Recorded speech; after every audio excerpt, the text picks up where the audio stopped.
जिन बच्चों इस समय आप लोग भावना इंस्टीट्यूट के यूट्यूब चैनल से जुड़े हुए हैं और इस चैनल में मैं आप सबका स्वागत करता हूं। आज हम लोग class 11th mathematics Hindi medium NCERT book के चैप्टर 9 अनुक्रम तथा श्रेणी यानी सेक्वेंस एंड सीरीज के प्रश्नावली 9.2 का क्वेश्चन नंबर 5 देखने जा रहे हैं। और देखिए क्वेश्चन नंबर 5 में दिया हुआ है कि किसी समांतर श्रेणी का पीवा पद। देखिए हम आपको बताते हैं, जैसा कि आप जानते हैं कि किसी समांतर श्रेणी का n वां पद जो होता है वह an = a plus n minus 1 into D होता है। तो अब देखें ये n वां पद है, तो आपसे प्रश्न में कहा जा रहा है पीवा पद का मतलब AP, बल्कि देखें हम इधर लिख रहे हैं पीवा पद दिया हुआ है तो n के जगह पर P हो जाएगा AP। तो पीवा पद दिया हुआ है 1/Q और क्यूवा पद दिया हुआ है 1/P। क्यूवा पद का मतलब AQ और ये आपको दिया हुआ है 1/P। तो आपसे कह रहा है कि सिद्ध कीजिए कि प्रथम PQ पदों का योगफल। तो देखें योगफल को यश से प्रदर्शित करते हैं। PQ पदों का जो योगफल है वह हाफ PQ प्लस 1 के इक्वल होगा। यही आपको प्रूफ करने के लिए कहा जा रहा है।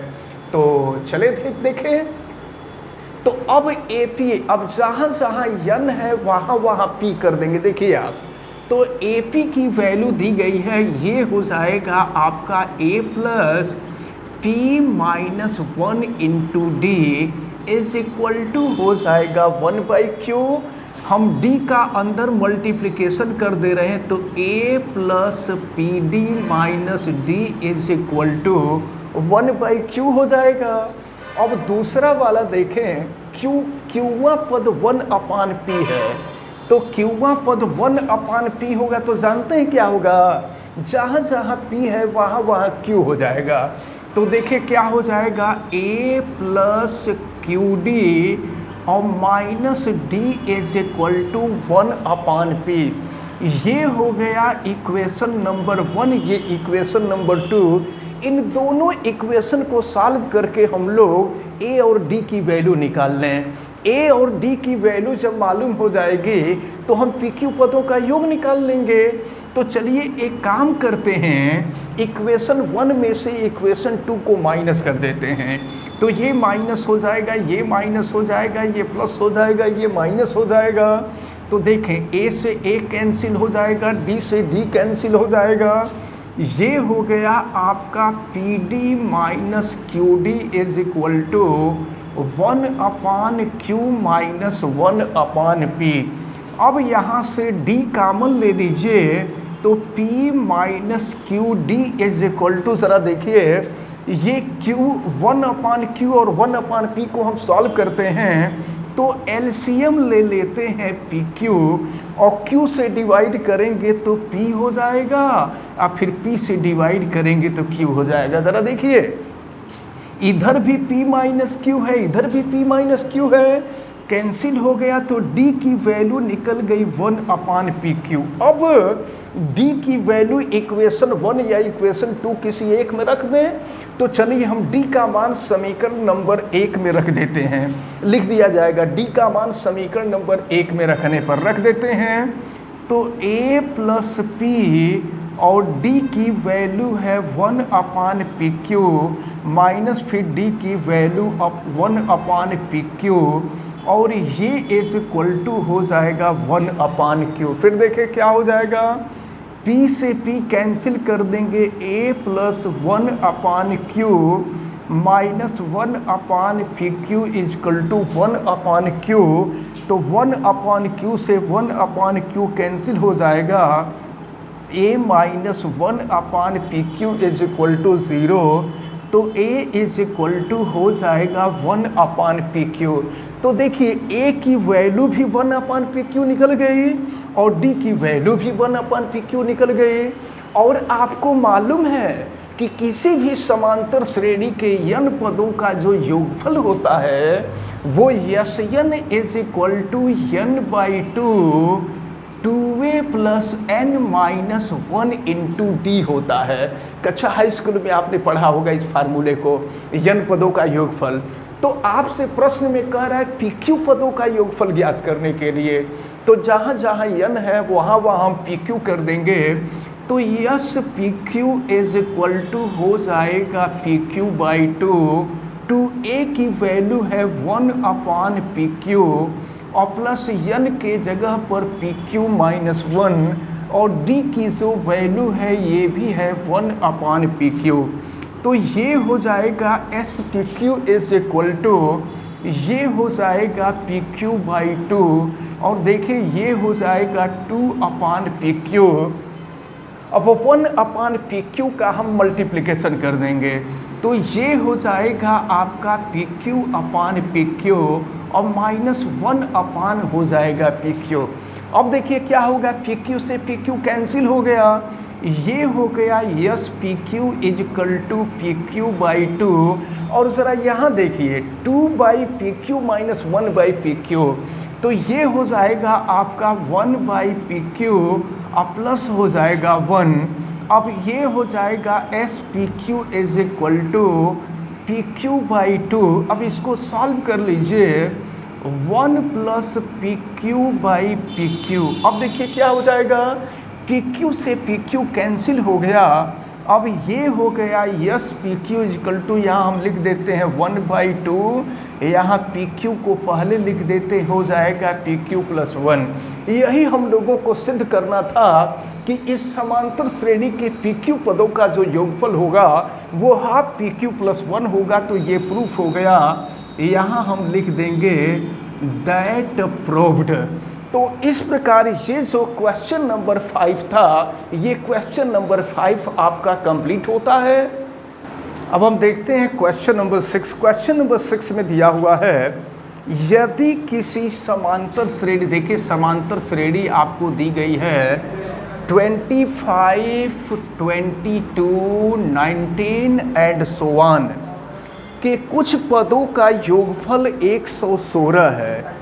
तो योगफल दिया हुआ है समांतर श्रेणी के, तो देखें कुछ पदों का योगफल आपको दिया हुआ है। हम मान लेते हैं n पदों का योगफल, कुछ पदों का योगफल यानी हम n पदों का योगफल मान ले रहे हैं। तो कुछ पदों का योगफल 116 है। तो आपसे कहा जा रहा है अंतिम पद ज्ञात कीजिए। तो अगर हमको n की वैल्यू मालूम हो जाती कि यहाँ कुल कितने पद हैं, जैसे मान लीजिए ये मालूम हो जाता कि 10 पद हैं, तो जो 10वां पद आता वही अंतिम पद हो जाता। तो अब हमको सबसे पहले पदों की संख्या ज्ञात करनी है। जब पदों की संख्या ज्ञात हो जाएगी तो अंतिम पद ज्ञात हो जाएगा। तो चलिए हम सॉल्व करते हैं। A इज इक्वल टू 25, ये प्रथम पद है और इसके बाद सार्वंतर निकालेंगे।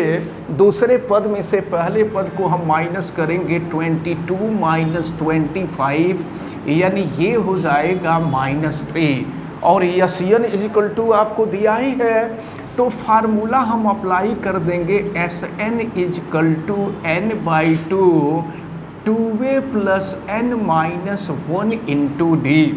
तो अब देखें Sn की वैल्यू है 1/16 is equal to n/2, 2a की वैल्यू है 25 प्लस n माइनस 1, d की वैल्यू है -3। इसको सॉल्व करते हैं हम फिर। ये है 116 इज इक्वल टू n/2 और यहाँ आप सॉल्व करेंगे तो ये हो जाएगा 50 और माइनस हो जाएगा 3n और प्लस हो जाएगा 3। फिर इसको सॉल्व करते हैं, ये हो जाएगा आपका 116 इज इक्वल टू n/2 और 50 प्लस 3 हो जाएगा 53 और माइनस हो जाएगा 3n। अब देखें यहाँ 2 का हम क्रॉस मल्टीप्लिकेशन कर लेते हैं, तो 2 का क्रॉस मल्टीप्लिकेशन कर देंगे तो ये हो जाएगा 232 इज इक्वल टू, यहाँ n बचा, n का हम मल्टीप्लिकेशन कर देते हैं तो ये हो जाएगा 53n और माइनस हो जाएगा 3n स्क्वायर। अब हम पक्षांतर कर देते हैं तो ये हो जाएगा 3n स्क्वायर माइनस 53n और प्लस ये हो जाएगा आपका प्लस हो जाएगा 232 इज इक्वल टू 0। अब हम लोगों को इसका फैक्टर करना होगा और फिर फैक्टर करके देखते हैं इसकी वैल्यू क्या आती है। तो ये जो था ये 3n स्क्वायर माइनस 53n और प्लस हो गया आपका 232 इज इक्वल टू 0। तो फैक्टर करने के लिए 3 का पहले 232 में मल्टीप्लाई करेंगे तो ये हो जाएगा आपका 696 और फिर इसका फैक्टर कर लेंगे तो 29 इंटू 24 होगा। 29 और 24 ऐड करेंगे तो ये हो जाएगा 53। तो ये हो गया 3n स्क्वायर माइनस 29n और माइनस 24n प्लस हो जाएगा 232 इज इक्वल टू 0।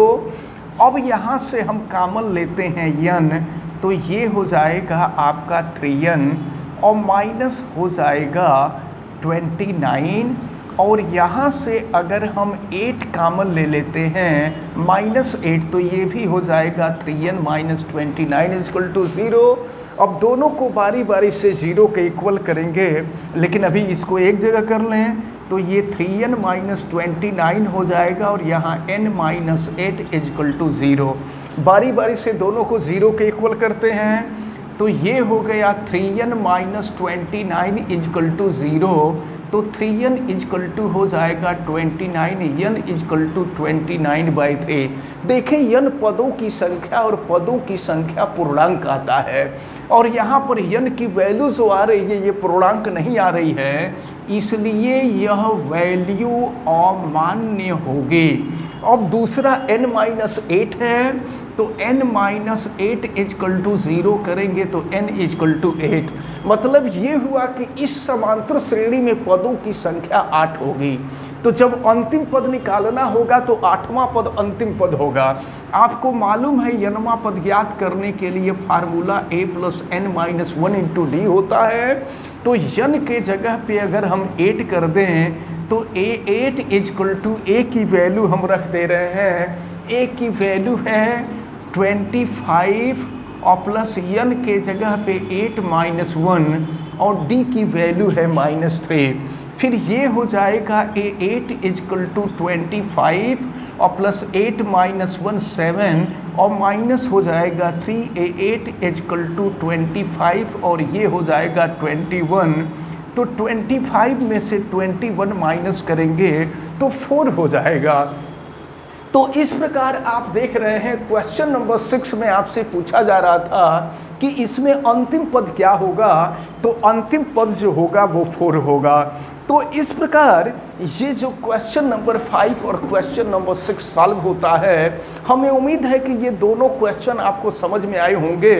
आप अच्छी तरह से इसको तैयार कीजिए और आप वीडियो को लाइक ज़रूर कीजिए। अगर आप चैनल पे नए हैं तो चैनल को सब्सक्राइब भी कर दीजिए। आप बेल आइकन को भी प्रेस करें, वीडियो को मैक्सिमम स्टूडेंट तक शेयर करें और अगर किसी प्रकार की कोई दिक्कत समझ में आती है तो आप हमें कमेंट करके बतावें। आप सभी लोगों का बहुत बहुत धन्यवाद। जय हिंद।